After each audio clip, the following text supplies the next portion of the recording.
എൻ്റെ രാജിക്ക് വേണ്ടി മുറവിളി കൂട്ടുന്നവരോട് നിങ്ങൾ കഷ്ടപ്പെട്ട് വേളം വയ്ക്കണ്ട.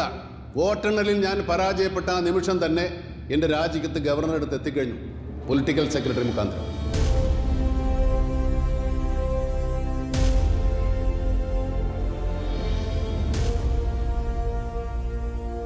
സാർ, അങ്ങയുടെ അനുവാദത്തോടെ ഞാനൊരു 2 വാക്ക് സംസാരിച്ചോട്ടെ.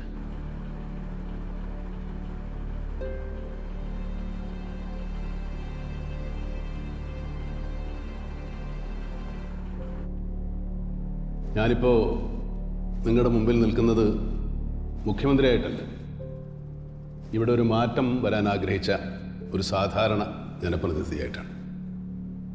ഞാനിത് തുടങ്ങി വയ്ക്കുന്നതെന്നേ ഉള്ളൂ. എനിക്ക് ശേഷം വരുന്ന 2ാമത്തെയോ 5ാമത്തെയോ 7ാമത്തെയോ 10ാമത്തെ മുഖ്യമന്ത്രിയായിരിക്കും ഒരുപക്ഷെ ഇത് നടപ്പിലാക്കുക. ഞാനൊരു നിമിത്തം മാത്രം.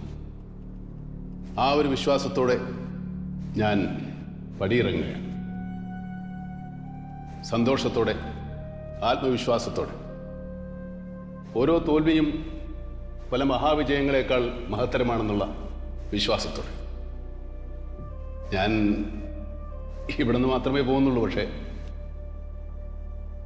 എൻ്റെ വീടിൻ്റെ വാതിലുകൾ എന്നും നിങ്ങൾക്ക് വേണ്ടി തുറന്നു കിടക്കും. എൻ്റെ വീടെന്ന് ഉദ്ദേശിക്കുന്നത് ഞാനിപ്പോൾ താമസിക്കുന്ന ഔദ്യോഗിക വസതിയല്ല, എൻ്റെ അച്ഛൻ എനിക്ക് തന്നിട്ട് പോയ എൻ്റെ സ്വന്തം വീട്. അവിടെ ഞാൻ നിങ്ങൾക്ക് വേണ്ടി കാത്തിരിക്കും. നിങ്ങൾ പറയുന്നത് കേൾക്കാൻ. നിങ്ങളെ മാത്രമേ എനിക്ക് കേൾക്കാനുള്ളൂ.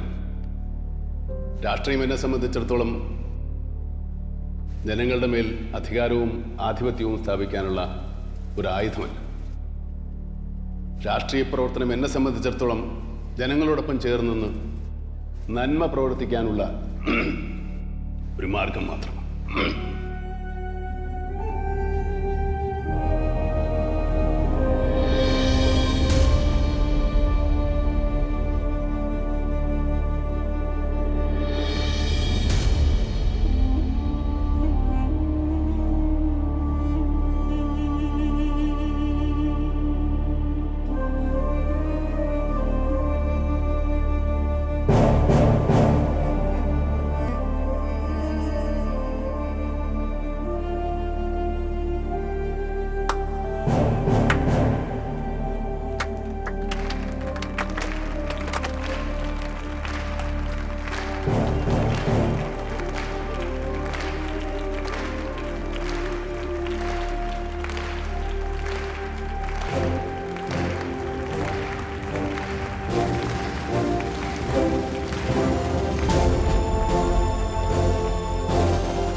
പറഞ്ഞുതരാവോ?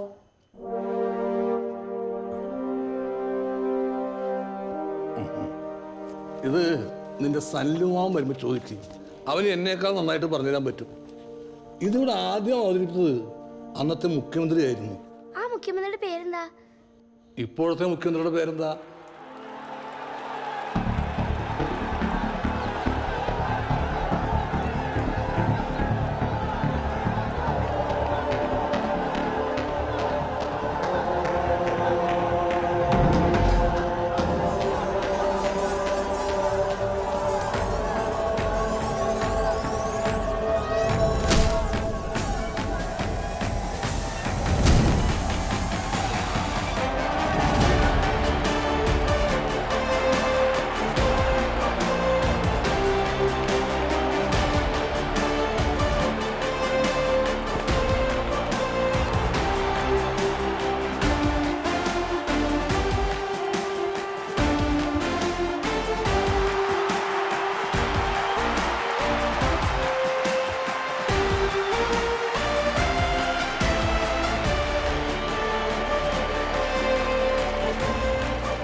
ഇത് മാറ്റത്തിൻ്റെ കയ്യടിയാണ്.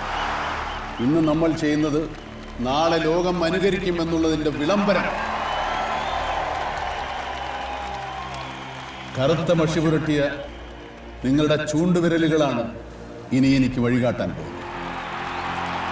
ഇനി ഇവിടെ ഒരു അധികാരിയുമല്ല, ഒരു നേതാവുമല്ല, ഒരു മന്ത്രിയുമല്ല, നിങ്ങളാണ് നമ്പർ 1.